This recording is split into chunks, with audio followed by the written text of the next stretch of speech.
What was it about the original that you liked, and then that you kind of maybe wanted to take in, and then what did you add on to it? Well, the thing about the original was that it really touched me so deeply about that time of life, about being a sort of pre-adolescent. The way Lindquist really connected to, and Tomas as well, that sort of juxtaposition of the sort of innocence of being 12 with the sort of feelings that come, the darker feelings that come as you grow and age, and your instincts and that sort of thing. Almost the way The Exorcist, the idea that Linda Blair's character would be a girl, that the devil would use someone who was so innocent as a host. That's very, very disturbing and upsetting. And what I loved about what Lindquist did was that he took the vampire myth and used it as a way to explore something very real, which is what it feels like to be a 12-year-old whose world feels like it's coming apart.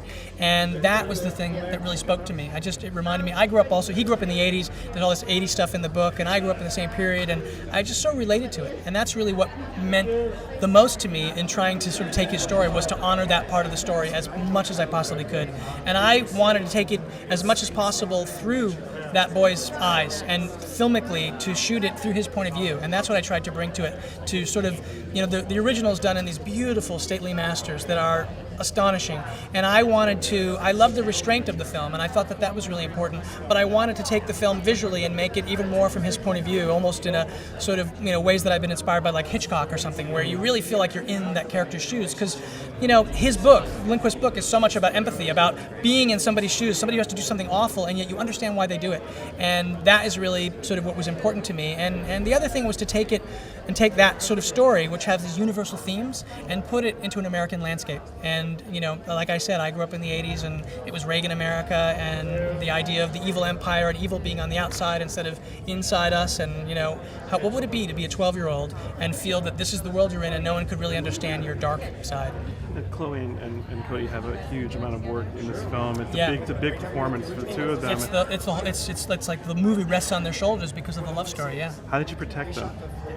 Well, it's interesting because in terms of protecting them, it's funny because when you do a genre film, you're doing something with, sort of violence and blood. From the aspect of shooting it, it's incredibly fun. And the truth of the matter is, like, when Chloe would get primal and when she would do her transformation, we had a ball.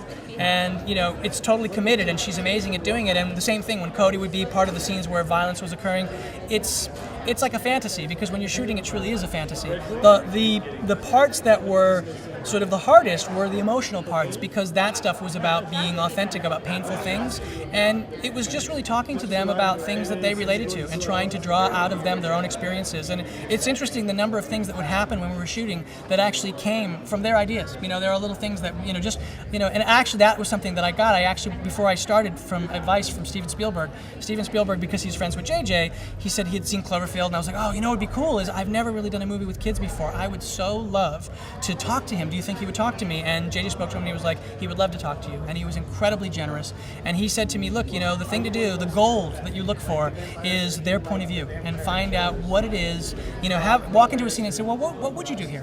What would you do? And the number of things that I took from them, which I can't even count them all, there's so many. It really was just about trying to get them to give from their perspective what it feels like to be 12.